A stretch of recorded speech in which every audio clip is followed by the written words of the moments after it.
සිට නිර්වාණ මාර්ගය දක්වා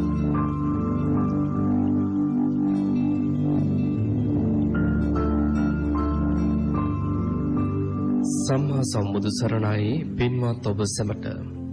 පින්වත්නි, කෙනෙකුන් බුදුන් දහම් සංඝුන් සරණ යන්නේද, චතුරාර්ය සත්‍ය මනා නුවණින් දකින්නේද, ඔහු දුකින් මිදී උතුම් වූ නිර්වාණය ළඟා කර ගන්නා බව ලෞතර තථාගත බුදු පියාණන් වහන්සේ විසින් වර එක දේශනා කොට වදාළා.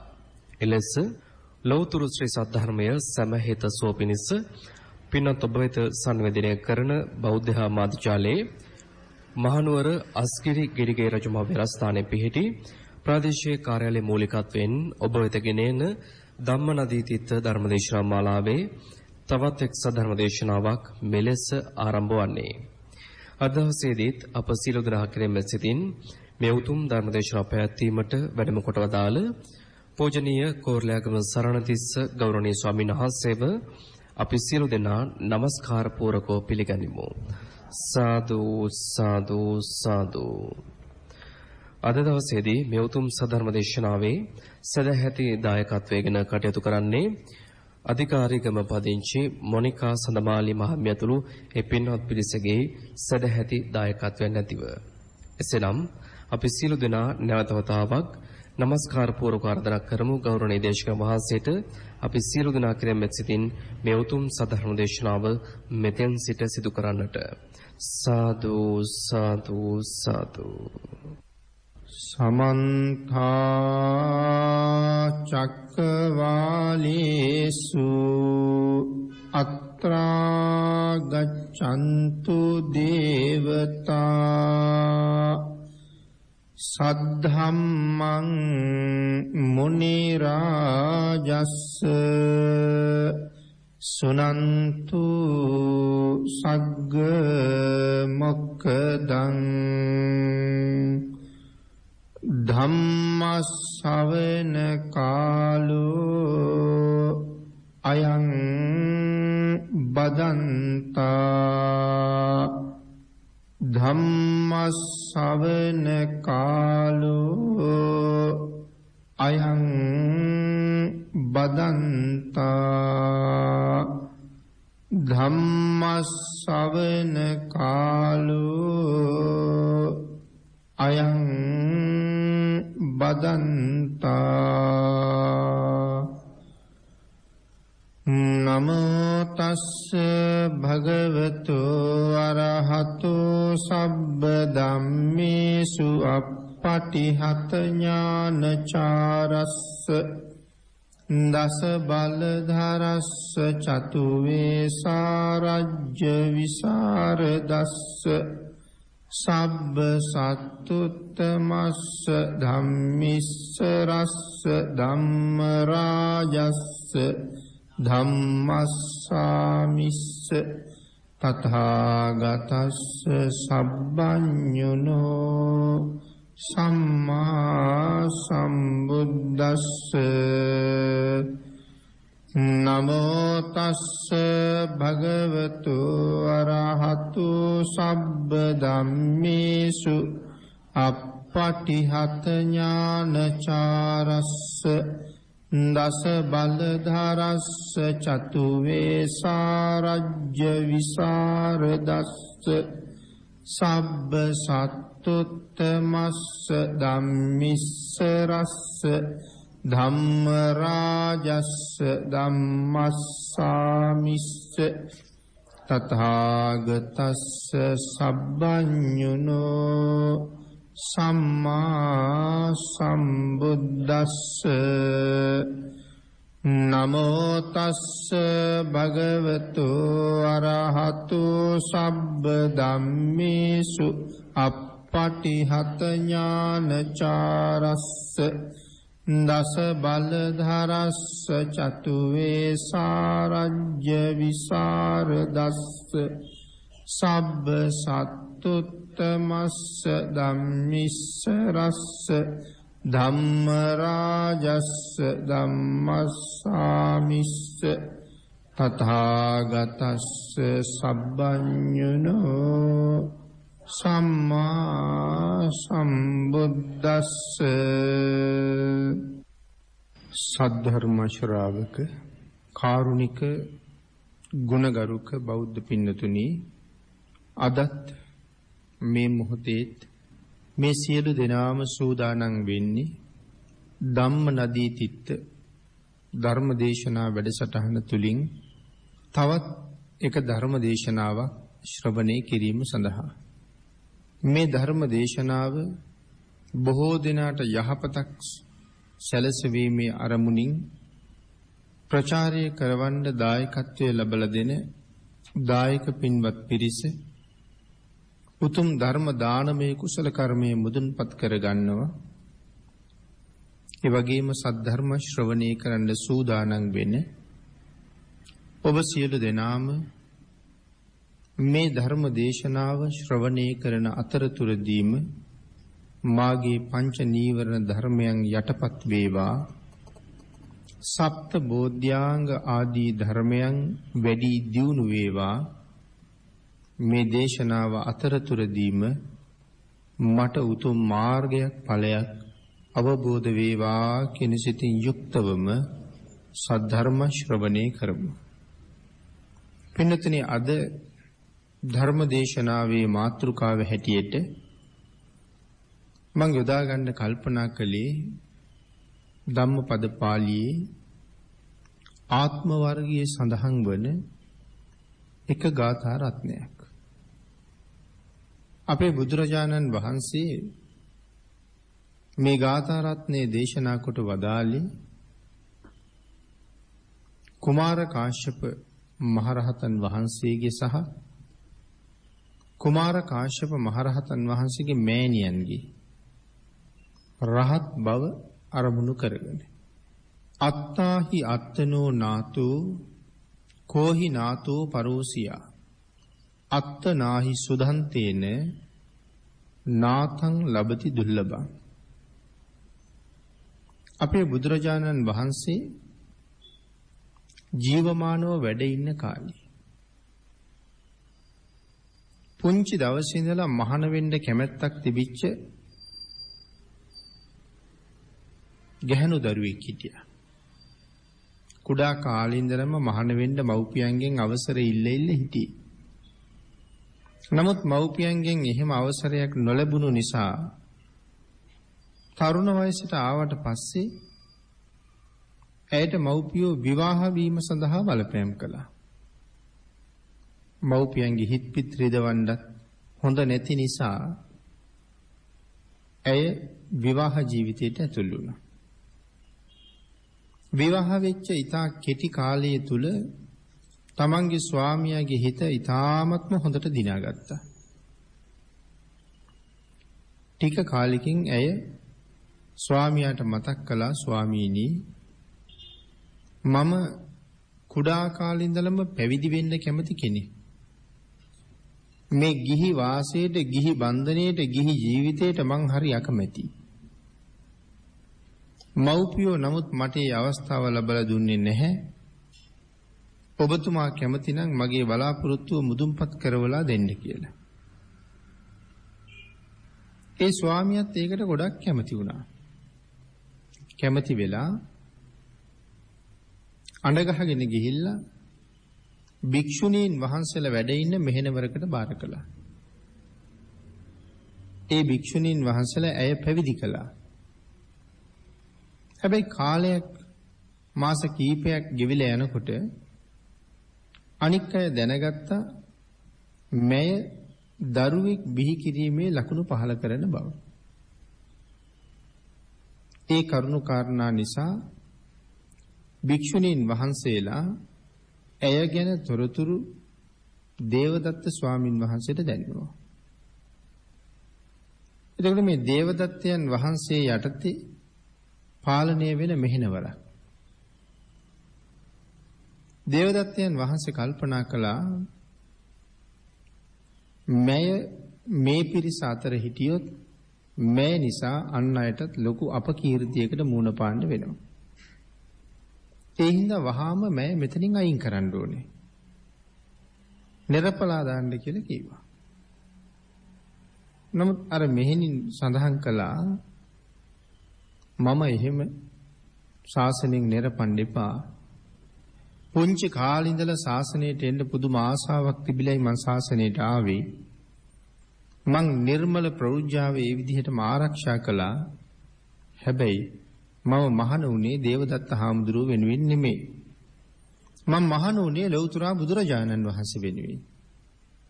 ඒ හින්දා ඔබ වහන්සේලාට පුළුවන් නම් මම බුදුරජාණන් වහන්සේ ළඟට ඇරලවන්න කියලා. අර භික්ෂුණීන් වහන්සේලා මේ මෙහෙණින් වහන්සේත් එක්ක කරගෙන බුදුරජාණන් වහන්සේ වැඩ ඉන්න දිහාට ගිහිල්ලා ඒ මෙහෙණවරකට බාර කළා. බුදුරජාණන් වහන්සේටත් මේ පණිවිඩය දැන්නුවා. භාග්‍යතුන් වහන්සේ ඇය නිර්දෝෂී බව කොහොමත් දන්නවා. නමුත් සමාජයෙන් එන අපකීර්තියක් තියෙනවා නිරන්තරයෙන්. ඒ හින්දා කොසල් මහරජුරවන්ටයි අනාථපිණ්ඩික සිටුතුමාටයි චූලානාථපිණ්ඩික සිටුතුමාටයි විශාඛා මහ උපාසිකාවටයි උපාලි මහරහතන් වහන්සේටයි ඇතුළු තවත් ප්‍රභූ පිරිසකට බාර කළා මේ මෙහෙණින් වහන්සේගේ නිර්දෝෂී බව තහවුරු කරන්න කියලා. විශාඛා මහ උපාසිකාව ඇය පරීක්ෂා කළා. උපාලි මහරහතන් වහන්සේට කරුණු සඳහන් කළා ස්වාමීනි දැන් මේ දරු ගැබට මෙච්චර කාලයක් වෙනවා. මේ කාලය වෙනකොට ඇය ගිහි ජීවිතේ තමයි ඉඳලා තියෙන්නේ. ගිහි කාලේ තමයි මේ දරු ගැබ හටගෙන තියෙන්නේ. පැවිදි වෙන්න ඇති කැමැත්ත නිසා පැවිදි වුණා. නමුත් දරුවෙක් පිළිසිඳ ගත්ත බව දැනගෙන හිටියේ නැහැ. ඒ හින්දා මෙය බොහෝම නිර්දෝෂී තැනැත්තියක් කියලා විශාඛා මහ උපාසිකාව කරුණු දැක්වුවා. බුදුරජාණන් වහන්සේට කරුණු දක්වහම අපේ බුදුරජාණන් වහන්සේ අවසර ලැබලා දුන්නා ඒ විදිහටම ඒ දරුවා බිහි කරන්න පුළුවන් කියලා. කල් වයස් ගෙවිලා ගියා. මෙහෙණවරේදීම මේ දරුවා බිහි කළා. දැන් පුදුමාකාර සෙනෙහසක් තියෙනවා. ඒ වුණාට දවසක් කොසල් රජුරු මේ ළඟින් යනකොට මෙහෙණවරේ දරුවෙක් අඬනවා වුණා. කරුණු කාරණා හොයලා අර මෙහෙණින් වහන්සේගේ දරුවා බව දැනගෙන පැවිදි ජීවිතයට දරුවෙක් හදන එක සුදුසු නෑ කියලා තීරණය කරලා දරුවා ඉල්ලගෙන අරන් ගියා රජමාලිගාවට. රජුරුවන්ගේ පුතා වගේ බොහෝම හොඳට රජුරුව ආරක්ෂා කරලා හැදුවා. දැන් ටිකක් ලොකුයි. ගමේ දරුවොත් එක්ක සෙල්ලම් කරන්න ගියහම හරියට රණ්ඩු සරුවල් ඇති කරගන්නවා. ගමේ දරුවන්ට ගහනවා. ආන් එහෙම වෙච්චාම ඒ ළමයි බනිනවා. බනින්නේ අම්මෙක් අප්පෙක් නැති එකා කියලා. ඒක අහලා දවසක් හරි සංවේගයක් ඇති වුණා. රජමාලිගාවට ගිහිල්ලා මහරජුරුවන්ගෙන් ඇහුවා ඇත්තටම මගේ අම්මා කවුද කියලා. රජුරු කිරිමව්වරු ගෙන්නලා පුතේ මේ ඉන්නේ අම්මලා ටික කියලා පෙන්නවා. මහා ප්‍රඥාවන්තයි පුංචි නමුත් මේ සාමාන්‍ය කෙනෙක් නෙමෙයි. මහා කල්ප ලක්ෂයක් පාරමිතා පුරලා ඉන්න කෙනෙක්. ඒ නිසා රජුරවන්ට කියනවා මහරජතුමනි එක දරුවෙකුට අම්මලා මෙච්චරක් නැහැ. ඉන්නේ එක්කෙනයි. මට මගේ අම්මා විතරයි දැනගන්න ඕනි කියලා. කරුණු කාරණා ඔක්කොම පැහැදිලි කරලා දුන්නාම කිව්වා එහෙනම් මාත් මහාන කරන්න. දැන් අවුරුදු 7ක් විතර වයසයි.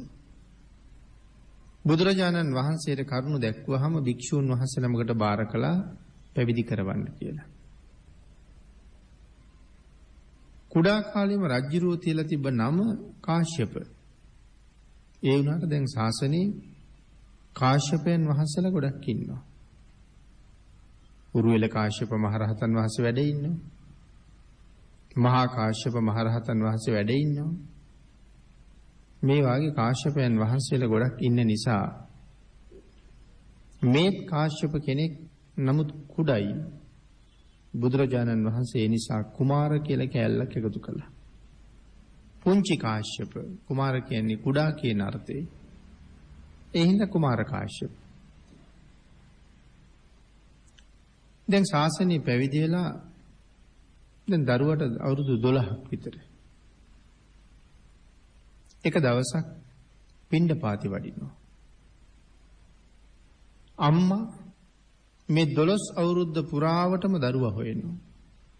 දැන් මහානකම අමතකයි.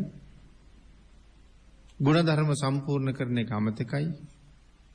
දාරක ප්‍රේමයෙන් මත් වෙලා දැන් දරුවා හොය හොය හැම තැනම ඇවිදිනවා. එක දවසක් මව් මෙහෙණින් වහන්සේත් පිඬුසිඟා වඩින වෙලාවක හදිසියෙම කුමාර කාශ්‍යපයන් වහන්සේ දැක්කා.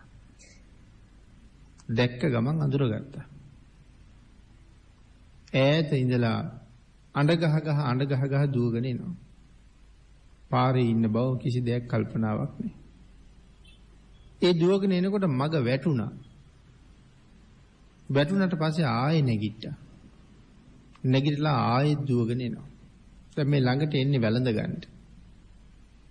කාශ්‍යපයන් වහන්සේ කල්පනා කළා මෑයට මෘදු මොලොක් භාෂාවෙන් කතා කරන්න හොඳ නෑ දැන්. 12 අවුරුද්දක මාතෘ දාරක සෙනෙහස මේ තියෙන්නේ. මම බොහොම දයාවෙන් කතා කළොත් එහෙම ඒ සෙනෙහස වැඩි වෙලා ලය පැලෙන බව සත්‍යයි.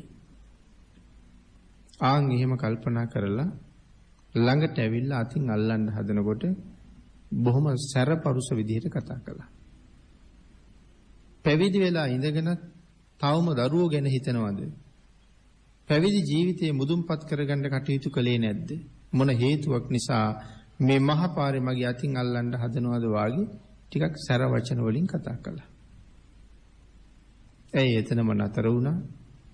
නැවත පාරක් ඇහුවා පුතේ මොකද්ද කිව්වේ කියලා. උන්වහන්සේ කියාපු වචන ටික ආපහු එහෙම්මම කිව්වා. කල්පනා කළා 12 අවුරුද්දක් තිස්සේ මම මහානකම සම්පූර්ණ කරන්නේ නැතුව මගේ පුතා කියලා හොය හොය හිටපු කෙනා. මගෙන් බිහි වෙලා තියෙන්නේ මෘදු හදවතක් ඇති කෙනෙක් නෙමෙයි මහ දැඩි හදවතක් ඇති කෙනෙක්. මට මම හැර වෙන කවුද කියලා අපව හැරුණා. හැරිලා ගිහිල්ලා බුදුරජාණන් වහන්සේගෙන් කමඨහන් ඉල්ලගෙන වැඩි කාලයක් ගත වුණේ උන්වහන්සේ මහරහතන් වහන්සේ නමක් බවට පත් වුණා. රහත් භික්ෂුණියක් බවට පත් වුණා. කුමාර කාශ්‍යපයන් වහන්සේ බුදුරජාණන් වහන්සේ ළඟට ගිහිල්ලා භාග්‍යතුන් වහන්සේගෙන් කමඨහන් ඉල්ලගෙන අන්ධ වනයේට නික්මිලා ගියා. උන්වහන්සේගේ පැවිදි ජීවිතයේ අර්ථය සම්පූර්ණ කරගන්න. සෑහෙන කාලයක් අන්ධ වනයේදී වෙහෙසෙනවා රහත් වෙන්න. නමුත් තාම බලාපොරොත්තු මුදුන්පත් උනේ නැහැ. එක දවසක් උන්වහන්සේගේ කල්යාණ මිත්‍රයෙක් දැක්කා. තමන්ගේ කල්යාණ මිත්‍රයා අන්ධ වනයේට වෙලා දරන වීරිය. මගේ මිත්‍රයාට මේ මොහොතේ මගෙන් පිහිටක් නැත්තම් කවදා පිහිට වෙන්නද කියලා හිතුණා. දැන් එතකොට මගේ මිත්‍රයාට කියලා කල්පනා කරපු මේ කල්යාණ මිත්‍රයා කවුරු වෙන්නේ ඇද්ද? මේ වෙන කවුරුවත් නෙමෙයි. කුමාර කාශ්‍යපයන් වහන්සේ ඇතුළු තව 6 දෙනෙක් කාශ්‍යප බුදුරජාණන් වහන්සේගේ ශාසනයෙත් පැවිදි වෙලා හිටියේ. එහෙම පැවිදි වෙලා ඉඳලා ඒකත් ශාසනය අතුරුදහන් වෙමින් යන කාලේ. එක දවසක් දැක්ක මේ සාමණේර හාමුදුරුවරු අවේලාවේ කෑම කනවා. එහාට මෙහාට දුවනවා. මහානකමට ඒ තරම් නොගැලපෙන වැඩ කර කර ඉන්නවා.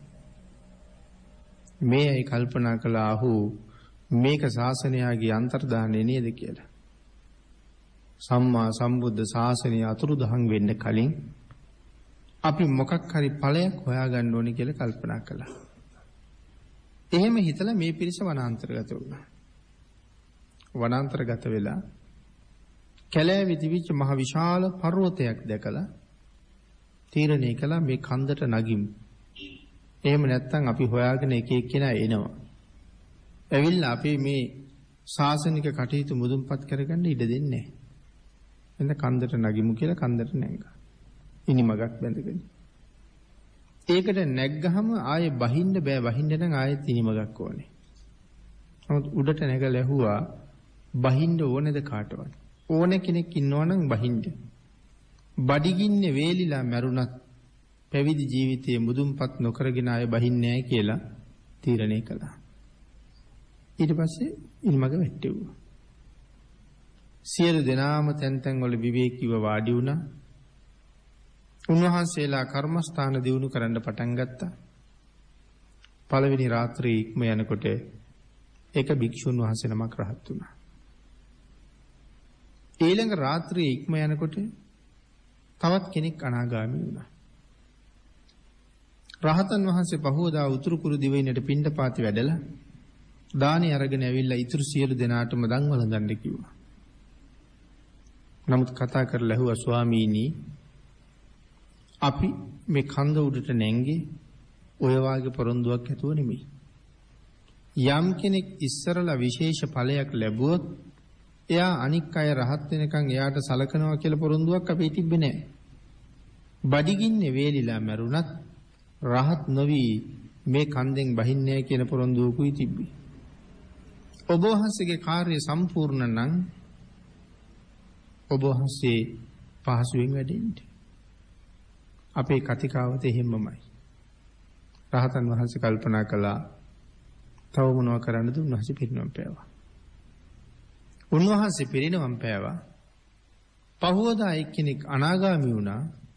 උන්වහන්සේත් දාන ගෙනල්ලා පිළිගැන්නුවා. ඒවත් ප්‍රතික්ෂේප කළා. උන්වහන්සේත් අපවත් වුණා. බ්‍රහ්ම ලෝකෙ ඉපදුණා. ඊතුරු 5 දෙනාට මාර්ගයක් ඵලයක් ලැබුණේ නැහැ. ආන්ගේ නමුත් ශාසනයෙන් ඵලයක් හොයන්න පිරිසිදු සිල් සහිතව කටයුතු කරලා සුගතිගාමී ජීවිත ලැබලා අපේ බුදුරජාණන් වහන්සේගේ කාලේ ආයත් සැරයක් මනුස්ස ලෝකෙ ඉපදුණා. එයින් එක්කෙනෙක් තමයි මේ කුමාර කාශ්‍යපයන් වහන්සේ. එතකොට කල්යාණ මිත්‍රය තමයි බඹලෝ ඉන්නේ.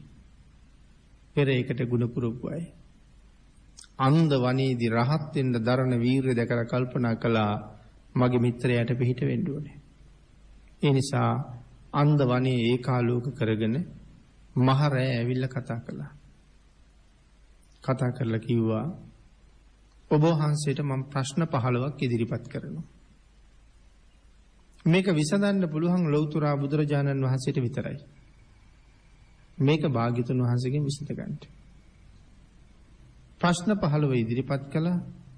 උන්වහන්සේ ඒක මතක තියාගත්තා. පහවදා උදේම බුදුරජාණන් වහන්සේ ළඟට ගියා. භාග්‍යතුන් වහන්සේට කාරණාව සඳහන් කරලා ප්‍රශ්න 15 ඉදිරිපත් කළා. අපේ භාග්‍යතුන් වහන්සේ ඒ ප්‍රශ්න 15ම විසඳුවා. ඒ ප්‍රශ්න 15 විසඳලා අවසානයේ කුමාර කාශ්‍යපයන් වහන්සේ මහරහතන් වහන්සේ නමක් බවට පත් වුණා.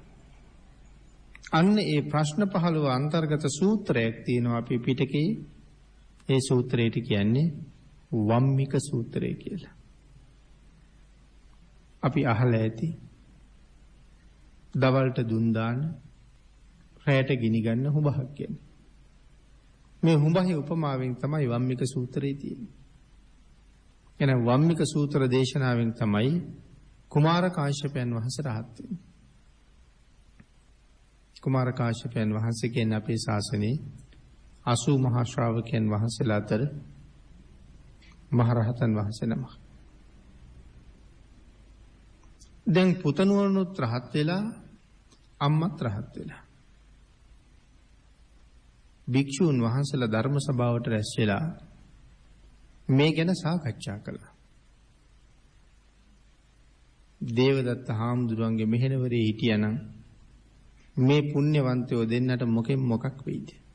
ඒ නිර්පණ්ඩ කියලා. මේ ජීවිතෙන් සංසාරයෙන් සමුගන්න මහ පින් තියන අය. නමුත් ලෞතර බුදුරජාණන් වහන්සේ කියලා කියන්නේ ලෝක සත්වයාට එදත් අනුකම්පා කළා. ලෝක සත්වයාට අදත් අනුකම්පා කරනවා. ලෝක සත්වයාට හෙටත් අනුකම්පා කරනවා. අනේ මේ මහ කරුණාව කෙසේදයි අපිට වැටහෙන්නේ. එහෙම කියා උන්වහන්සේලා මේ කරුණු සාකච්ඡා කර කර හිටියා. ඒ වෙලාවේ තමයි බුදුරජාණන් වහන්සේ ධර්ම සභාවට වැඩි. මහණෙනි මම එන්න කලින් කුමක් සාකච්ඡා කළාද? ස්වාමීනි භාග්‍යතුන් වහන්සේ කුමාර කාශ්‍යපයන් වහන්සේටත් මව් මෙහෙණියටත් සැලසුන යහපත භාග්‍යතුන් වහන්සේ නිසාම නේද? අපි මේ කාරණාවයි ස්වාමීනි සාකච්ඡා කරගෙන හිටියේ. ආන් ඒ වෙලාවේ අපේ බුදුරජාණන් වහන්සේ සඳහන් කළා මහණෙනි ඔය දෙන්නට මං හින්දා යහපතක් සැලසුනේ මේ ජීවිතේ විතරක් නෙමෙයි. පෙරත් ওই ජීවිත දෙකට මම සාධාරණේ ඉෂ්ට කරලා තියෙනවා. ආන් ඒ කාරණාව දක්වලා නිග්‍රෝධ මිග කියන ජාතක කතාව දේශනා කොට වදාළා. එදත් දේවදත්තයන්ගෙන් මේ දෙපළ මම බේරගත්තා. මෙදත් දේවදත්තයන්ගෙන් මේ දෙපළ මම බේරගත්තා. නිග්‍රෝධ මිග ජාතකයේ දේශනා කරලා අපි අර මාතෘකා කරගත්ත ගාථා රත්නේ භාග්‍යතුන් වහන්සේ දේශනා කොට වදාළා. අත්තාහි අත්තනෝ නාතු කෝහි නාතු පරෝසියා අත්තනාව සුදන්තේන නාතං ලබති දුර්ලභං. අත්තාහි අත්තනෝ නාතු තමන්ගේ හිසට තමන්ගේ අතමයි හෙවණල්ට. තමන්ට ඉන්න පිහිට තමන්මයි. තමන්ගේ රැකවරණේ තියෙන්නේ තමන් අතේමයි. ඒකයි අත්තාහි අත්තනෝ නාතු. මෙන්න මේ කාරණාවෙන් මිනිසුන් දෙවියන් බඹුන් යකුන් රකුසන් මරුන් මොවුන්ගෙන් යම් කෙනෙක් ප්‍රාර්ථනා කිරීමක් යැදීමක් කිසි ලෙසකින් කිසි කලෙකත් සිදු නොවන බව සඳහන් කරනවා. අපි මේ නොයෙක් තැන්වල කරන ප්‍රාර්ථනා යාඥා ඒකක්වත් නිසි ලෙස සමෘද්ධමත් වෙන්නේ නැහැ. ලෞකික ජීවිතයේ හැඩගැසීමෙහි මද වහලය දෙවියන්ගෙන් ලැබෙන්නේ නැහැ කියලා සඳහන් කරනවා. ලෞකික ජීවිතය පෝෂණය කරගන්න කිසි පිහිටක් දෙවියන්ගෙන් ලැබෙන්නේත් නැහැ. වෙන කාගෙන්වත් ලැබෙන්නේත් නැහැ. අපි දුක් විඳලා ඉගෙන ගත්තොත්, අපි දුක් විඳලා විභාග පාස් කරගත්තොත්, අපි මහන්සි වෙලා පාඩම් කරලා උපාධියක් කරගත්තොත්, වෙහෙස මහන්සි වෙලා වෙන වෙන පාඨමාලාවක් කරගත්තොත්, ඒ වගේ ප්‍රතිඵලයක් හැටියට අපිට රැකියාවක් හම්බ වෙනවා. ඒ රැකියාව කවුරුවත් නිකන් ගෙනල්ලා දුන්නා නෙමෙයි. ඒක ලබන්න ඒ තරම්ම වෙහෙසුණා. ඒ තරම්ම මහන්සි වුණා. එහෙමයි අපි ඒ රැකියාව ලබාගත්තේ. කුඹුරක් කපන කාලෙට වීබුසල් 100ක් 150ක් අරගන්න වෙන කවුරුවත් උදව් කළේ නැහැ. අපිම තමයි අප්‍රමාණව දුක් විඳලා ඒ මහන්සියේ ප්‍රතිඵලය තමයි ඒ තියෙන්නේ. වෙන පිහිට වෙච්ච කෙනෙක් නැහැ. ඒ නිසයි මේ සඳහන් කරන්නේ ලෞකික ජීවිතයක් නමුත් පෝෂණය කරගන්න වෙනත් කෙනෙකුගෙන් ඉසට වහලක්වත් හිසට හේවණක්වත් ලැබුණේ නැහැ. ඒ සියල්ලම අපේ දුක් වලින්, අපේ මහන්සියෙන්, අපේ කැපවීමෙන් අපි හරි හම්බ කරගත්ත දේවල්. එහෙනම් කාගෙන්වත් එහෙම සරණක් නැහැ කියලා සඳහන් කරාම අපි සමහර වෙලාවට ජීවිතයේ සමහර වැඩ කටයුතු වෙනුවෙන් ඔය නොයේ පුද පූජාවලු පවත්වනවා. නමුත් ඒ දේවල් වලින් අපිට ලැබෙන 아무තු ලොකු සරණක් පිහිටක් නැහැ. අපේ හිතේ විශ්වාසයක් විතරක් තියෙනවා. බුදුරජාණන් වහන්සේ ළඟට ගිහිල්ලා බෝධි පූජාවක් කරලා අහවල් දවසේ විභාගය තියෙනවා කියලා කීවට බුදුරජාණන් වහන්සේ අපේ විභාගය පාස් කරලා දෙන්නේ නැහැ. ඒ ඉල්ලීම භාග්‍යතුන් වහන්සේ ළඟ කරන්න ඕනෙත් නෑ. ප්‍රඥාවන්තයා ඒ ඉල්ලීම කරන්නෙත් නෑ. හෙට විභාගය තියෙන්න පුළුවන්. අද ගිහිල්ලා බෝධි පූජාවක් කරන එකේ කිසි වරදක් නෑ. ලෞතර බුදුරජාණන් වහන්සේට වන්දනා කරලා දිව්‍ය රාජෝත්තමයන් වහන්සේලාට පින් දීලා ආශිර්වාදයක් ප්‍රාර්ථනා කරන එකට අපිට ලැබෙන්නේ නැත්තේ නේ. නමුත් අපේ විභාගයේ පාස් වෙන්නේ නෑ ඒ පූජාව කළා කියලා. මම ඉගෙනගත්ත ප්‍රමාණයට, මම හදාරපු ප්‍රමාණයට, මම කැපකිරීම කරු ප්‍රමාණයට මට ප්‍රතිඵලය හම්බ වෙනවා. නමුත් භාග්‍යතුන් වහන්සේගෙන් සරණ ලැබෙන ක්‍රම වෙනම තියෙනවා. හැබැයි ඒ විභාගයේ පාස් වෙන්න නෙමෙයි.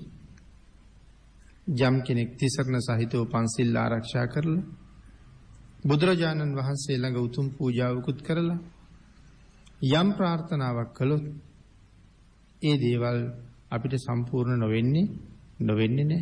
පිහිටක් ආරක්ෂාවක් තියෙනවා.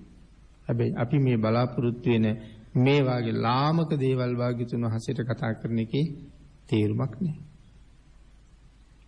එහෙමනම් අත්තාහි අත්තනෝ නාතු. තමන්ට ඉන්නේ තමන් විතරයි. පාඩම් කළොත් විභාගයේ පාස් වෙනවා. මහන්සි වුණොත් සල්ලි මිල මුදල් හම්බ වෙනවා. මහන්සි වුණොත් රැකියාවක් හොයාගන්න පුළුවන්. හැබැයි රැකියාවක් හම්බුණා කියලා නිකන් ගෙදරට මුදල් එන්නේ නෑ. ඒ රැකියාවේ දැඩි කැපකිරීම කරන්න වෙනවා. ඒක රෑද දවල්ද කියලා ભેදයක් නෑ. මෙච්චර දුර යන්න ඕනේද නැද්ද කියලා ભેදයක් නෑ. යන්න තියෙනවනම් යන්න ඕනේ. ලංකාවේ කෙරවලට හරි යන්න තියෙනවනම් යන්න වෙනවා. එහෙම අසීමාන්තික දුක් විඳලා අපි ගොඩ නැගුණ මිසක් වෙන ගොඩ නගාපු කෙනෙක් එහෙම අදෘශ්‍යමාන කෙනෙක් නැහැ. තමන්ට පිහිට තමන්මයි. එතකොට ලෝකෝත්තර ජීවිතයේ පැත්තට හැරුණාම ආර්ය මාර්ගය ගැන කල්පනා කෙරුවොත් සෝවාන් බව, සකදාගාමි, අනාගාමි, අරිහත් කියන අති උතුම් ආර්ය මාර්ගය අපිට කවුරුවත් පිළිගන්වලා තියෙනවද? එහෙම ලැබෙන්නේ නැහැ කවදාවත්. ඒ සඳහා මංගාව තියෙන්න ඕනේ අපරිමිත කැපවීමක්. ඒ අති උතුම් තැනට යන්න. සංයෝජන ගණනාවක් තියෙනවා ප්‍රහීන කර යන්න. ඒ සංයෝජන වෙන කාටවත් ප්‍රහීන කරලා මට දෙන්න බෑ. මොකද මේ සංයෝජන තියෙන්නේ මගේ ළඟ. ඒක වෙන කෙනෙක් ප්‍රහීනය කළාට හරියන්නේ නැහැ. ලී බඩුවක් ඉල්ලුවොත් හදලා දෙන්න පුළුවන්. වෙන මොනවා හරි ඉල්ලුවොත් ඒකත් හදලා දෙන්න පුළුවන්. මොනවා හරි අලවලා දෙන්න කිව්වොත් අලවලා දෙන්නත් පුළුවන්. හැබැයි මගේ කෙලෙස් ටික නැති කරලා දෙන්න කිව්වොත් ඒක කරන්න බෑ. ඒක මමම තමයි ඒක කරන්න වෙන්නේ. ඒක නිසා වීර්ය වැඩුවොත් සතර අපා දුකෙන් නිදහස් වෙන්න තමන්ට පුළුවන්කම තියෙනවා. එහෙනම් මේ ලෝකේ සම්මා සම්බුද්ධත්වයේ ලැබුවේ තනියම වීර්ය කරලා, අග්‍ර ශ්‍රාවක බෝධිය ලැබුවේ තනියම වීර්ය කරලා, පසේ බුදු බව ලැබුවේ, මහරහත් බව ලැබුවේ තනියම වීර්ය කරලා. අද මේ බණ අහන පින්නතුන් ජීවිතයේ යම් ස්ථානයක ඉන්නවද, ස්තරයක ඉන්නවද, මනාව තිසරණ තුල ඉන්නවද, හැබෑවටම පන්සිල් මත ඉන්නවද, දුස්සීල කියන තැනින් නිදහස් වෙලා ඉන්නවද? මේ සිල් අපිට කවුරුවත් රැකලා දෙන්න බෑ. අපිම තමයි මේ පන්සිල් රැක ගන්න ඕනේ. අපිම තමයි ජීවි ගුණ ජීවිතයට එකතු කරන්න ඕනේ. එහෙනම් අත්තාහි අත්තනෝ නාතු. තමන්ට පිහිට තමන්මයි කියන කාරණාව තව ඕන තරම් ඈතට මේ විදිහට කරුණු එක්ක සාකච්ඡා කරන්න පුළුවන්. කෝහිනාතෝ පරෝසියා. වෙන කවුද අපිට පිහිට වෙන්නේ ඉන්නේ? අම්මට පිහිට වෙන්නත් බෑ, තාත්තට පිහිට වෙන්නත් බෑ, යාළුවන්ට පිහිට වෙන්නත් බෑ, ගුරුවරුන්ට පිහිට වෙන්නත් බෑ. අම්මා විසින් උනා පිහිටක්. ඒ මට ජීවිතය දුන්නා. තාත්තගෙන් මට ලැබුණ පිහිටක්. උස් මහත් වෙලා ලොකු මහත් වෙලා හැදිලා වැඩිලා පෝෂණය වෙන්න තාත්තා බොහෝසේ අපි වෙනින් දුක් විඳා. පාසල් යවුවා, වියදම් කෙරුවා, ඉගැන්නුවා, මේ සේරම කරලා දුන්නා. ලෞකික ජීවිතයේ යම් යුතුයකම් සමුදායක් අම්මට තාත්තට කරලා දෙන්න පුළුවන්. හැබැයි ලෝකෝත්තර ජීවිතයේ වෙනුවෙන් ඒ දෙන්නට දූවිලි මාත්‍රයක්වත් මං වෙනුවෙන් කරන්න බෑ. පුතේ මෙහෙම කරන්න කියලා දෙන්න පුළුවන්. නමුත් මං සතු එක සුළු ක්ලේශයක්වත් නැති කරවන්නේ ඒ අයට බෑ. ඒක මම්ම කරන්න ඕනේ. ඒක කරගන්න පිහිට වෙන්න කෙනෙක් මේ ලෝකේ නෑ. ලෞතර බුදුරජාණන් වහන්සේ දේශනා කළේ භාග්‍යතුන් වහන්සේලා කියන්නේ මඟ පෙන්වන අය විතරයි. ඒ මාර්ගයේ ගිහිල්ලා ඒ කෙලෙස් නැති කරගන්න, අවබෝධය ඇති කරගන්න, මිදෙන මඟට යන්න තමන් තමයි කටයුතු කරගන්න ඕනේ. අක්කාතාරෝ තථාගතයන් වහන්සේ මඟ කියලා දෙනවා විතරයි. අත්තනාහි සුදන්තේන නාතං ලබති දුර්ලභං. මෙතන නාත කියලා කිය පින්නතුනි හිත වැඩ කරන්න තමාට හිත වැඩ පවත්නා පුද්ගලයා තමන්ම බැවි. ඊළඟට තවත් සඳහන් කළා කෝහිනාතෝ පරෝසියා අන් කවුරුන් පිහිට වෙන්නද අත්තනාව සුදන්තේන. හොඳට දැමුණු තමා විසින්මයි. තමන්ට පිහිටක් තියෙන්නේ මනාව দমনය වෙච්ච තමන්ගෙන්මයි. මේ দমনය වීමත් ලෞකික ලෝකෝත්තර දෙපැත්තටම හරි වටිනවා. නොදැමුණු සිත අකුසලයටම දුවනවා, දැමුණු සිත කුසලයටම ගමන් කරනවා. ආන් ඒක නිසා දැමුණු පුද්ගලයා හරි වටිනවා. හැබැයි එතන দমনය කරනවා කියලා කියහම මොනව দমনය කරන්නද? සිත দমনය කරන්න ඕනේ, කය দমনය කරන්න ඕනේ, වචනය দমনය කරන්න ඕනේ. එතකොට කය দমনය කරන්න අපි පාවිච්චි කරන උපාය මොකද්ද? නැත්නම් අවිය මොකද්ද? කය দমনය කරන්න පුළුවන් වෙන්නේ සීලයෙන්. වචනය দমনය කරගන්නත් ඒ සීලයෙන්ම පුළුවන්. අපි මනාව සිල් සමාදන් වෙලා කයෙන් වචනයෙන් කරන වැරදි දෙකම පාලනය කරනවා. එම්න යමෙක් ගාව සිල් ගුණ නැත්තම් තාම කය দমনය කරලා නැහැ කියලා තමයි කියන්නේ. සිල් නැත්තම් කය দমনය වෙලා නැහැ, කය দমনය වෙලා නැත්තම් සිල් නැහැ. සිල් නැත්තම් කියන්නේ දුස්සීලයි කියලා, කය দমনය වෙලා නැත්තම් ඒ කියන්නේ දුස්සීලයි කියලා. එහෙනම් තමන් දුස්සීලද කියන කාරණාව ආපහු හිතන්න ඕනේ. හැබැයි කය দমনය කළාට වැඩක් නැහැ. හිත দমনය කරගන්න බැරිද? හිත দমনය කරන එක හරි වටිනවා. හිත দমনය කරන්න සීලයෙන් පුළුවන්කමක් නැහැ. හිත দমনය කරන්න පුළුවන් වෙන්නේ භාවනාවකින්මයි. අන්න ඒකින්ද තමයි බුදුරජාණන් වහන්සේ මේ අනුපූර්ව ප්‍රතිපදාව හැදුවේ දාන, සීල, භාවනා කියලා.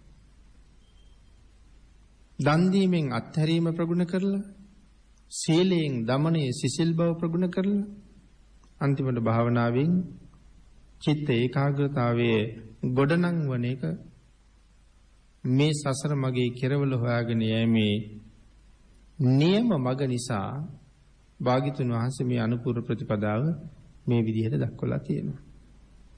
එහෙමනම් සුදන්තේන මනාව දැමුණු බව, කය වචනයේ සිත මේ හැම අවස්ථාවකම හැම ඉන්ද්‍රියක්ම দমনය කරගත්ත එක වටිනවා.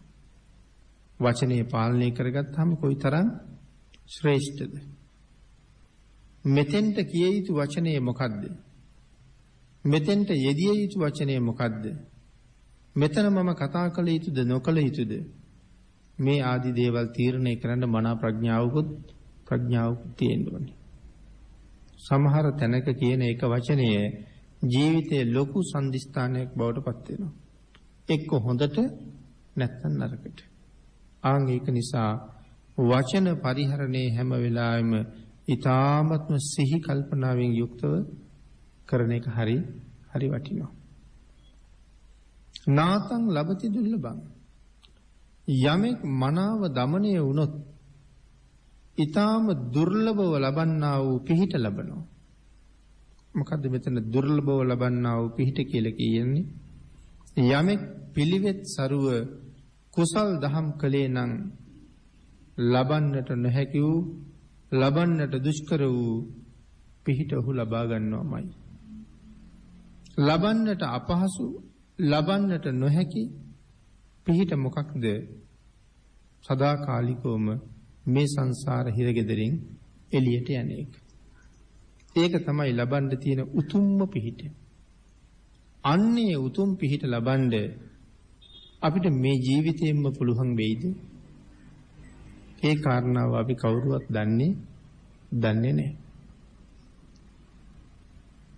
ඒක එහෙනම් කොහොම වෙනවද?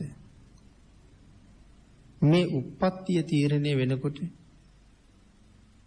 අහේතුක, ද්විහේතුක, ත්‍රිහේතුක කියලා කාරණා තුනක් පැහැදිලි කරනවා. මොකක්ද මේ අහේතුක කියලා කියන්නේ? ඇස් පේන්නේ, කන් ඇහෙන්නේ, කතා කරන්න බෑ, ඇවිද ගන්න බෑ. මේ දේවල් වලට කියන්නේ අහේතුක උපතක්. එතකොට ද්විහේතුක උපතක් කියලා කියන්නේ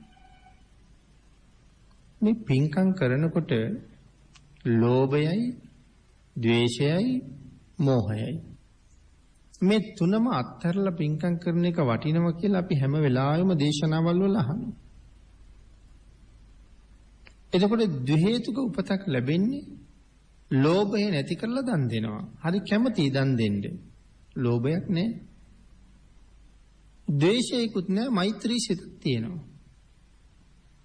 හැබැයි ප්‍රඥාව නැහැ. ලෝභකම නැහැ, ද්වේෂය නැහැ, ප්‍රඥාවක් නැහැ. නමුත් ලෝභ නොවි, ද්වේෂ නොවි, ප්‍රඥා සම්පන්නව දන් දෙන එකයි වටින්නේ. ආන්ගේ ප්‍රඥාව නැතුව දන් දුන්නහම ඊළඟ ජීවිතවල මෙන්න මේ ද්විහේතුක උපතකට පාර හැදෙනවා. හැබැයි ද්විහේතුක උපතක් ලැබපු කෙනෙකුට නමුත් මේ ජීවිතෙන් සුගතියට යන ක්‍රමයක් අපේ බුදුරජාණන් වහන්සේ වෙනම දේශනා කරලා තියෙනවා.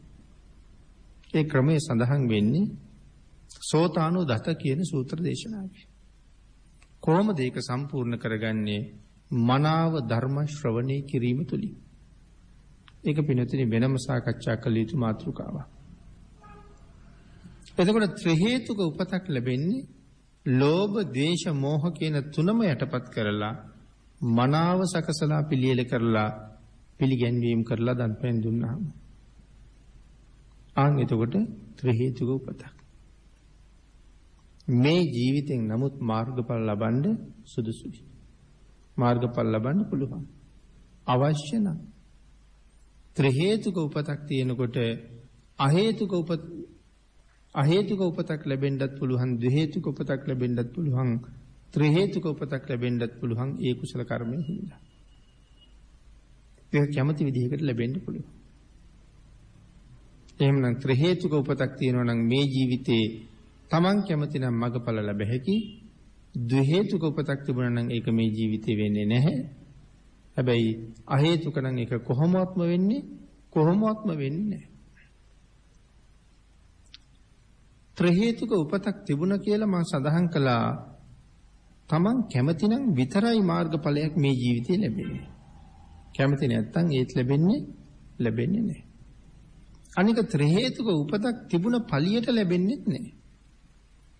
ඒක හඳුනගෙන මුදුන්පත් කරගන්න ඒ වෙනුවෙන් කටයුතු කරන්න ඕනේ. දැන් මහ බෝසතාණන් වහන්සේලා ආත්ම කී කෝටියක් ත්‍රි හේතුක උපදිනවද? 80 මහා ශ්‍රාවකයන් වෙන්න පාරමිතා පුරන උත්තමයෝ ආත්ම කී කෝටියක් ත්‍රි හේතුක වෙන්න පාර හදාගෙන තියෙනවද? නමුත් ඔය අතරතුර කවදාවත් ඒ බෝධිය මුදුන්පත් නොකරගෙන මගින් පිරිනුවම් පෑවේ නැහැ. ඇයි වෙනත් ඉලක්කයක් මුදුන්පත් කරගන්නයි මේ යන්නේ. ඒ නිසා ත්‍රි හේතුක වුණාට කමක් නැහැ. මේ ජීවිතෙන් හැමෝම ත්‍රි හේතුක වුණොත් අනිවාර්යයෙන්ම මාර්ගඵල ලබනවා කියලා නීතියක් එහෙම ප්‍රකාශයක් නැහැ. එතකොට සමහර වෙලාවට අපි ආයෙ කතා කරනවා සබ්බේ පුතුජනා උම්මත්තකා කියලා. සියලු පුතඥයෝ උම්මත්තකයි. එහෙම දේශනාවක් බුදුරජාණන් වහන්සේගේ නැහැ. ඒ සියලු පුතඥයෝ උම්මත්තක වෙනවා නම් ඔතන ඉන්නවා බෝසතාණන් වහන්සේලා. 80 මහා ශ්‍රාවකයෝ වෙන්න පාරමිතා පුරන උත්තමයෝ. උන්වහන්සේලා උම්මත්තක වෙන්න එපේ. එහෙම එකක් මේ ශාසනයේ නැහැ. උම්මත්තකයි ඉන්නවා. නමුත් සබ්බේ පුතුජනා නෙමෙයි. සියලු පුතඥයෝ උම්මත්තකයි කියලා කිව්වොත් අර විදිහට ඒක වැරදි වෙනවා. එහෙමනම් මේ ලබන්නට දුර්ලභම කාර්යය කියලා සඳහන් කළේ මහරහත් භාවය. පින්නතනි මේ රහත් බව කියලා කියන මේ උතුම් තනතුරට උතුම් තැනට අපිට ආපහු කියන්න පුළුවන් නිවන කියලා. රහත් භවෙහිවත් නිවන. රහත් වුණා කීවේ නිවන් දැක්කා කියන එකයි. මේ ලෝකේ තව ආගම් ගොඩක් තියෙනවා. ඒ හැම ආගමකම අන්තිමට කෙරවලේ තියෙන අග්‍රඵලයක් තියෙනවා. ස්වර්ගස්ත වෙනවා හරි, දෙවියන් හා එකතු වෙනවා හරි, මේ මොකක් හරි ඵලයක් තියෙනවා. ඒ ඔක්කොම ලැබෙන්නේ කොයි කාලෙද? ඒ සේරම ලැබෙන්නේ මරණයෙන් පස්සේ. එතකොට බුද්ධ ධර්මයේ කතා කරන මේ නිවන හම්බෙන්නේ මරණයෙන් පස්සේද? නෑ. මේ නිවන හම්බෙන්නේ මැරෙන්න කලින්. මැරෙන්න කලින් ශාසනයේ අග්‍රඵලයේ දකින්න යම් ශාසනයක් ලෝකේ තියෙනවා නම් ඒ බුදුදහමයි. මැරෙන්න කලින් උතුම් ඵලයේ සාක්ෂාත් කරන මග දේශනා කරපු ශාස්ත්‍රවරයෙක් ලෝකේ ඉන්නවා නම් ඒ ලෞතර බුදුරජාණන් වහන්සේමයි. එහෙමනම් ඒ නිවන අපේ ජීවිතයේ පවතින කාලෙම අත්දැකලයි අපි සමුගන්නේ. ඒ නිවන මොනතරම් සැපයක්ද? ඒ නිවන මොනතරම් සුවයක්ද? අපේ බුදුරජාණන් වහන්සේ මාගන්ධිය බමුණට සඳහන් කළේ ගිහි ගෙදර තිබ්බ සැප ලෙඩක් වගේ දැනුණා කීවා ප්‍රථම ධානය සෝය ලැබුණා. අපිට තිබ්බ සැප වගේ සැප නෙමෙයිනේ තිබ්බේ. හැබැයි දෙවන ධානය ලැබුණාම පළවෙනි ධානය ලෙඩක් වගේ දැනුණා කියලායි දේශනා කළේ. පස්වෙනි ධානයට ගියහම හතරවෙනි ධානය ලෙඩක් වගේ. අටවෙනි ධානයට ගියහම හත්වෙනි ධානය ලෙඩක් වගේ. පළවෙනි ධානයේ දිව්‍ය ලෝක සුවයට වඩා උතුම් නම් අට ගැන අපිට කතා කරන්න තේරෙන්නේ නැහැ. නමුත් අපි මේ කතා කරන නිවන තියෙන්නේ ඔන්න ඔය අටවෙනි ධාන මට්ටමට වඩා උඩින්. අටවෙනි ධානයට වඩා උඩින් තමයි නිවන තියෙන්නේ. එහෙමනම් මේ මහරහතන් වහන්සේලා භුක්ති විඳින ජීවිත සුවය මොනතරම්ද කියන කාරණාව අපිට වැටහෙන්නේ නැහැ කොහොමවත්. අවශ්‍ය නම් එතෙන්ට යන්න වීරිය වඩන්නයි තියෙන්නේ. ඒ වීරියට කියවේ ආතාපි වීරිය කියලා. කෙලස් තවන වීරිය. හැබැයි වීරිය වැඩි වුණොත් මොකද වෙන්නේ? ඒත් ඒ උතුම් මඟ සාක්ෂාත් කරන්න බැරුව යනවා. වීරියයි සමාධියයි සම කරන්න ඕනේ. ශ්‍රද්ධාවයි ප්‍රඥාවයි සම කරන්න ඕනේ. සමහර උතුමන්ගේ වීරිය වැඩි වුණා. ආන්ගේ හින්දා සඳහන් කළා වීරිය අඩු කරන්න කියලා. කාටද? සෝන ස්වාමීන් වහන්සේගේ වීරිය වැඩි වුණා. පාද පුපුරලා ලේ ගලනකම් සක්මන් කළානේ. ඊට අමතරව තවත් එහෙම වීරිය වැඩි වෙච්ච ස්වාමීන් වහන්සේලා හිටියා. මහා සීව ස්වාමීන් වහන්සේත් එහෙමයි. එහෙම උත්තමයන්ට භාග්‍යතුන් වහන්සේ වීරිය අඩු කරන්න දේශනා කළා. හැබැයි මේ අපි ගාව නම් එහෙම බලහම අඩු කරන්න වීරියක් ඇත්තෙම නෑ. අපිට තව එකතු කරන්න තියෙනවා අසීමාන්තික ප්‍රමාණය. මහා සීව ස්වාමින් වහන්සේට වීරිය වැඩි කියලා කිව්වේ අවුරුදු 30ක් විතර. පාද දෙකවත් හොදන්නේ නැතුව සක්මන් කරපු සක්මන් කිරිල්ල. එතකොටයි වීරිය වැඩි කිව්වේ. සෝනයන් වහන්සේගේ යටිපතුල් පෙල්ල ලේ ගලනවා. යටිපතුල් බිම තියලා ඇවිදින්න බැරි කොට දනිස් දෙකකින් යනවා. සක්මනේ. එහෙම වීරියක් වැඩි කිව්වා මිසක් එවන් වීර්යවන්තයෝ ළඟ අපි මොනතරම් දුර්වලද කියන තැනටයි යන්න ඕනේ. එහෙනම් මේ ඉන්න ප්‍රමාණය ඇතිද කියලා හිතන්න ඕනේ. පෙර අකුසල් ඕනතරම්. මේ ජීවිතේ අද ඔහොම ඉන්නවා. අපි බොහොම ලස්සනට සුදු වැඳලා ඇවිල්ලා පිළිවෙලට වාඩි වෙලා බණ අහනවා. මේ ජීවිතේ ඒ තරම් ලොකු පව් කරලා නැති බවත් ඇත්ත. කවුද දන්නේ පෙර භවවල මොනව කරලා තියෙනවද කියලා. හැබැයි තාම ඒව විපාක දීලා නැහැ. ඒ හින්දා විපාක දෙන්න බැරිකමකුත් නැහැ. ඒවටත් සූදානම් වෙන්න වෙනවා. අන්න ඒ හින්දා වැඩියෙන් කුසල් කරලා තමන්ගේ පිහිට තමන් මනාව හදා ගන්න ඕනේ. පෙර අකුසල කර්මයක් ඇවිල්ලා හදිසියේ ඇවිදින්න බැරි වෙන්න පුළුවන්. හදිසියේ කොන්දපණ නැති වෙන්න පුළුවන්. දැන් පින්කම් කරන්න යන්නද? දන් දෙන්න යන්නද? වඳින්න යන්නද? මේ වගේ ඉඳගෙන බණ අහන්නද? එහෙම වුණොත් හදිසියේ හිත සතුටු වෙන්න කරගත්ත යම් පින්කම් ප්‍රමාණයක් තියෙන්න ඕනේ. එතකොට හිතලා සතුටු වෙන්න පුළුවන්. මට පුළුවන් කාලේ මම මෙහෙම කරගත්තා.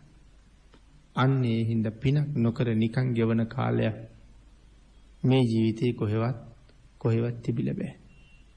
අනිත් එක තමයි පින්නතුනි පෙර පින් කරලා අපි මෙහෙම ඉන්නවා මිසක් මේ ජීවිතේ කරපු පින් හින්දා නෙමෙයි ඔහොම ඉන්නේ. එහෙනම් මේ ජීවිතේ ගොඩක් පින් කළාද කියලා හිතන්න ඕනේ. තාම මේ ජීවිතේ එච්චර පින් කරලා නේ. මේ ළඟදී පටන් ගන්න තියෙන්නේ. ඉස්කෝලේ යන කාලේ පින් කළේ නෑ. ඉස්කෝලේ යන කාලේ සිල් ගත්තේ නෑ. ඉස්කෝලේ යන කාලේ බුද්ධ පූජාව කළේ නෑ. මේ දේවල් එකක්වත් ඉස්කෝලේ ගිය කාලේ කළේ නෑ. විවාහ වෙච්ච කාලේ ওই දේවල් කළෙත් නෑ. ඒ කාලේ ගෙවල් හදාගත්තා. ඉන්න තැන් තහවුරු කරගත්තා. මේ වගේ කටයුතු වල යෙදුණා. යම් ස්ථාවරයකට ඇවිල්ලා යමක් කරන්න පුළුවන් වෙලා මේ ළඟදී ඉඳලා තමයි පටන් ගන්න තියෙන්නේ. එහෙමනම් දැන් හැම වෙලාවෙම හිතන්න ඕනේ මේ කරගෙන තියෙන ප්‍රමාණය ඇද්ද? මදිම කියලා තමයි හැඟෙන්න ඕනේ. ඒ නිසා මේ වෙලාවේ ඊ타ත්ම යහුසුළු වෙන්න ඕනේ. කම්මැලිකම ඒ වෙනුවෙන් හොඳට මහක දාන්න ඕනේ. නීවරණයන්ට දැඩිසේ පහර දෙන්න ඕනේ. මට ලැබුණේ ආත්ම කෝටි ප්‍රකෝටි ගානකින් ලැබෙන්නේ නැති අවස්ථාවක්. හැබැවින්ම එහෙම අවස්ථාවක්. අය කවදා හම්බෙයිද දන්නේ. ඒ හින්දා නිකරුණේ නිදි කරවලා තියෙන කාලයක් නෙමෙයි නිසා වහ ඒ අවස්ථාවෙන් ප්‍රයෝජන හොයන අය බොහොම සතුටින් ගෞතම සම්මා සම්බුද්ධ ශාසනයෙන් මම සුගතියට යනවා කියන සිතුවිල්ලකින් සමුගන්න පුළුවන්. මේ ජීවිතෙන් සමුගන්න පුළුවන්. එතෙන්ට එන්න තමයි මේ දුර්ලභ මනුස්ස ජීවිතය මෙතෙන්ට ගත්තේ. පෙර පින් ඕන තරම් වියදම්. සීමාවක් නැති තරම් වියදම්. හැබැයි ආය හම්බ කරලා ඊට වඩා ගොඩනගන්න ඕනේ. අපි එක අවස්ථාවක කතා කළා මනාව යමෙක් සීලයෙන් සම්පූර්ණ නම් ඒ කිව්වේ ව්‍යක්ත නම් මේ ශාසනයේ නිවන් මඟ පිළිබඳව හොඳ දක්ෂකමක් තියෙනවා නම් ඒ කියන්නේ සීලය සම්පූර්ණයි දානීය පූර්ණේ වෙමින් තියෙනවා. හැබැයි එහෙම එනකොට මානෙ ඇති වෙනවා. අපි සිල්වත්. අපි දන් දීලා තියෙනවා. අපි මේ විදිහට දන් දෙනවා. අපි මෙච්චරක් භාවනා කරන අය. අනික් අය පහත්. නිකම්ම එන්නේ මානයක්. ඒක බුද්ධ ධර්ම නෙමෙයි. අන්න ඒ නිසා ඒ මානය ගොඩ නොනැගෙන්න විනීත කියලා කාරණාවක් දේශනා කළා. ඉක්මලා තියෙන්න ඕනේ. ව්‍යක්ත වෙන්න ඕනේ, විනීත වෙන්න ඕනේ. ඕ මායයට හිසරදයක් වෙච්ච මිනිහෙක්. ව්‍යක්තයි විනීතයි. බහුශ්‍රුත වුණාම මායයට හොඳටම හිසරදි. එයි මේ මිනිස්සයා බහුශ්‍රුතයි කියලා කියන ධර්මයේ පිළිබඳව ගැඹුරටම දන්නවා. පරතරටම දන්නවා. 100ක් ඇවිල්ලා ප්‍රශ්න ඇහුවත් බය නැහැ. ඕන කෙනෙකුට උත්තර දුන්නේ නැහැ. මේ වාගේ මිනිස්සු ලෝකේ ජීවත් වෙනකොට මාර්යාගේ මල්ලේ ඉන්න මිනිස්සු හුඟක් එළියට ගන්නවා. හැබැයි මේ මිනිස්සු මැරුවොත් ගෙනාපු කුසලයයි දැන් රැස් කරලා තියෙන කුසලයයි එක මහා ප්‍රබල කුසලයකයි ඉන්නේ. දැන් මැරුවොත් උපදින්නේ මේ ඉන්න තැනට වඩා ඉහළ තැනකයි. එහෙම වුණොත් මේ කරන වැඩේ මීටත් වඩා හොඳට කරනවා. ඒ හින්දා මෙහෙ තියලත් බෑ, මෙහෙ මරලත් බෑ. හැබැයි ඔහු දැන් මැරුවොත් උපදින්නේ ඉහළ තැනක. ගෙනාවට වඩා හුඟක් රැස් කරලා තියෙන්නේ. අපිත් කල්පනා කරන්න ඕනේ මෙහෙ එනකොට නම් ලොකු කුසලයක් අරන් ඇවිල්ලායි තියෙන්නේ. හැබැයි ඒක වියදම්. මේ මෙහෙ ඉඳගෙන මේ කණ්ඩ බොණ්ඩ හොයන්න විතරක් නෙමෙයි වියදම්. ඔය ජීවිතේ ගන්න වියදම්, ඇස් දෙකට වියදම්, කන් දෙකට වියදම්, පංච ඉන්ද්‍රියටම වියදම්. දැන් මේ ජීවත් වෙන්න ඉගෙන ගන්න ඒවට සෑහෙන්න වියදම්. සල්ලි මිල මුදල් නෙමෙයි මේ කතා කරන්නේ කුසල් වියදම් වෙච්ච ගැන. එතකොට එහෙනම් දැන් ඒ ඊතුරු ටිකට මේ ජීවිතේ මට දෙන්න වියදම් කරපු ටිකත් එක්ක හම්බ කරලා එකතු කරලාද කියලා බලන්න ඕනේ. එහෙම නැත්නම් අය ජීවිතේ ලැබෙන එක සැකසහිතයි. ආන් එහෙම නිසා වැඩියෙන් කුසල් කරලා ජීවිතය පෝෂණය කරලා මරුණත් සුගතියක කියන හැඟීම ඇති වෙනද මරණ මංචකේ බය නැතුව ඒ හැඟීමෙන් මරණයට යන්න පුළුවන් ජීවිතයක් පෝෂණය කරන්න අපි සියලු දෙනාට රත්නත්‍රයේ ආශිර්වාදයෙන් ශක්තිය, ධෛර්යය, වාග්ය, වාසනාව උදා වේවා කියලා ප්‍රාර්ථනා කරමු.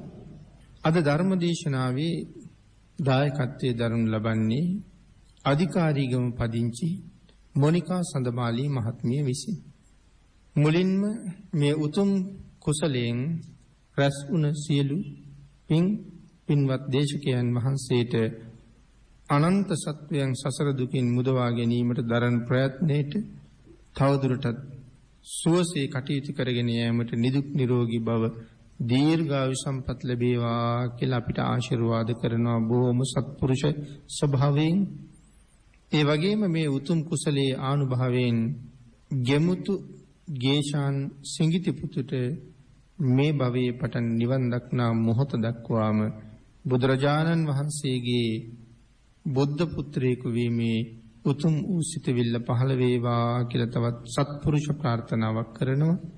විදේශගත වී සිටින එන්නේ නලින්ද කුමාර ස්වාමියාද එන්නේ චමින්ද කුමාර සහෝදරයාද සුවසේ රැකියාව කරගෙන යාමට ඒ දෙපළට ත්‍රිවිධ රත්නයේ ආශිර්වාදය ලැබේවා.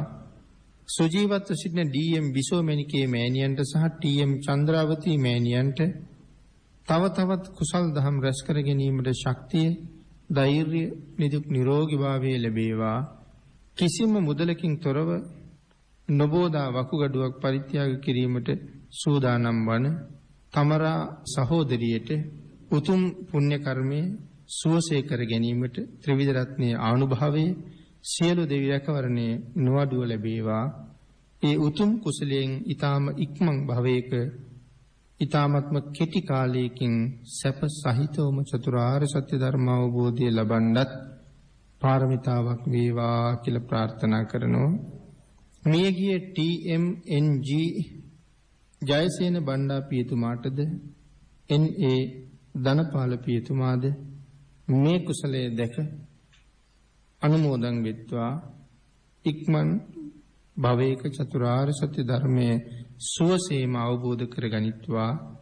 මේ මාස 20 වන දින උපන් දිනයේ සමරන තමාෂා නදිනි දියණියට අධ්‍යාපන කටයුතු සාර්ථක කර ගැනීමට ශක්තිය ධෛර්යය ලැබේවා.